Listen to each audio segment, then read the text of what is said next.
আসসালামু আলাইকুম, কেমন আছেন সবাই? যৌন স্বাস্থ্য নিয়ে সবসময় আসি আপনাদের সামনে। আজকে কথা বলবো এমনই একটি বিষয় নিয়ে, যৌন আগ্রহ এবং উত্তেজনা। আসলে কি এটা হচ্ছে যৌনক্রিয়ার সাথে সম্পৃক্ত, কিংবা ডিজায়ার এবং অ্যারাউজাল কোনটা আগে কাজ করে? আগ্রহ আগে আসে নাকি উত্তেজনা আগে আসে, নাকি উত্তেজনা আগে আসে আগ্রহ পরে আসে, নাকি দুটো একসাথেই কাজ করে? এই বিষয়গুলো নিয়ে কথা বলবো।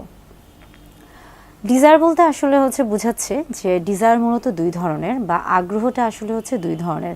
একটা হচ্ছে স্পন্টেনিয়াস, যেটা নিজে থেকে আসে এবং এটার জন্য বাহির থেকে খুব বেশি প্রভাবিত করতে হয় না। এবং এই স্পন্টেনিয়াস ডিজায়ারটা আমরা মূলত দেখে থাকি বিভিন্ন ধরনের সোশ্যাল মিডিয়াতে। যেমন ধরুন যে আমরা নাটক দেখছি, সিনেমা দেখছি, গান দেখছি, মুভি দেখছি, এই বিষয়গুলো এইখানে নায়ক নায়িকাদের মধ্যে যে বিষয়টি দেখানো হয়, এবং এখানে বেশিরভাগই কিন্তু স্পন্টেনিয়াস ডিজায়ার বা আগ্রহটা দেখানো হয়ে থাকে। যেমন দেখানো হয় যে দুজন একসাথে হাঁটছে এবং একসাথে হাঁটতে হাঁটতেই দুজনের মধ্যে একটা অন্যরকম যৌন আগ্রহ বা একটা উত্তেজনা কাজ করছে। এটা যেমন স্পন্টেনিয়াস।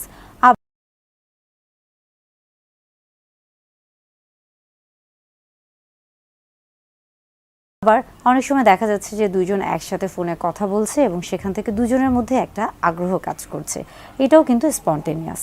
তবে আরেকটা আগ্রহ আছে বা ডিজায়ার আছে, যেটার নাম রেসপন্সিভ। অর্থাৎ এটার ক্ষেত্রে এক ধরনের উত্তেজনার তৈরি হয়ে থাকে, বা এক ধরনের প্রভাবকের তৈরি হয়ে থাকে, বা এক ধরনের স্টিমুলেশনের তৈরি হয়ে থাকে। অর্থাৎ এটা আপনা আপনি নিজে থেকে তৈরি হয় না। এবং এই ক্ষেত্রে দেখা যায় কি যে একজন সঙ্গীর হয়তো বা স্পন্টেনিয়াস ডিজায়ার আছে, কিন্তু তিনি আরেকজনকে যখন স্টিমুলেশন দিচ্ছে, অর্থাৎ তার মধ্যে রেসপন্সিভ ডিজায়ার তৈরি করার চেষ্টা করছেন।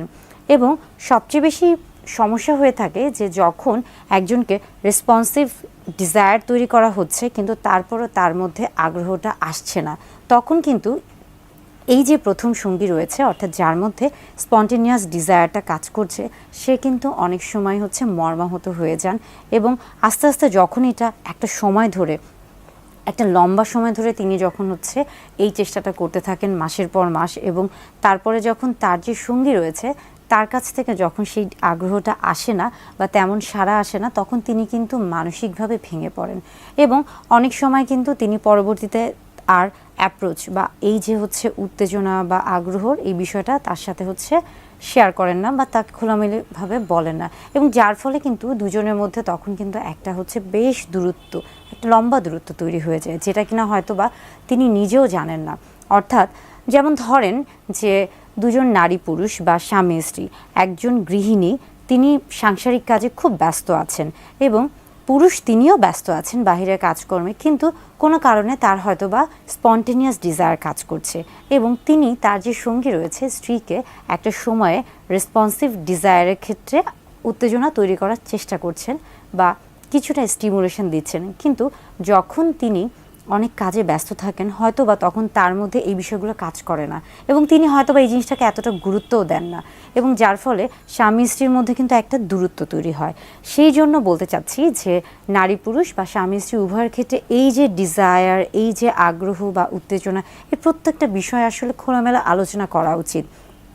আপনার যখন ইচ্ছা করছে আপনার স্ত্রীর সাথে মিলিত হওয়ার বা আপনার স্বামীর সাথে মিলিত হওয়ার, সেই ক্ষেত্রে অবশ্যই তাকে খুলে বলুন, এবং যদি সেইভাবে কোনো রেসপন্স না পান তাকে বলুন যে আসলে এমন করলে আপনার খারাপ লাগছে বা আপনার কষ্ট লাগছে, এবং এই জিনিসটা যেন পরবর্তীতে আর না হয়ে থাকে সেই বিষয়টা সম্পর্কেও তাকে জানান।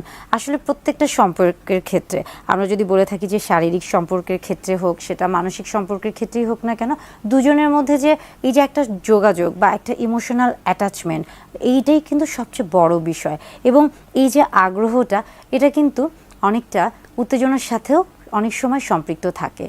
অর্থাৎ স্পন্টেনিয়াস ডিজায়ারের ক্ষেত্রে কিন্তু তেমন কিছু প্রয়োজন হয় না, কিন্তু রেসপন্সিভ ডিজায়ারের ক্ষেত্রে প্রয়োজন হয়, বেশ কিছু স্টিমুলেশন প্রয়োজন হয়ে থাকে। আর এখন আসি আমরা অ্যারাউজালের ক্ষেত্রে। অনেক সময় এই যে ডিজায়ার এবং অ্যারাউজাল, এই দুটো কিন্তু একই সাথে আসে এবং একই সাথে কাজ করে। আবার অনেক সময় কিন্তু অ্যারাউজালটা আগে কাজ করে এবং তারপরে কিন্তু ডিজায়ারটা কাজ করে থাকে। এটা আসলে নির্ভর করছে যে নারী পুরুষ অর্থাৎ স্বামী স্ত্রীর ওই সময়ে কি অবস্থায় তারা আছেন, তাদের মানসিক এবং শারীরিক যে অবস্থান, এছাড়া তাদের পারিপার্শ্বিক যে অবস্থানটা রয়েছে সেটার উপরও প্রত্যেকটা বিষয় নির্ভর করছে। অর্থাৎ যৌন ক্রিয়ার ক্ষেত্রে অবশ্যই আগ্রহ, উত্তেজনা বা আমরা বলে থাকছি যে ফোর প্লে, অর্গাজম, প্রত্যেকটা বিষয় কিন্তু খুবই গুরুত্বপূর্ণ।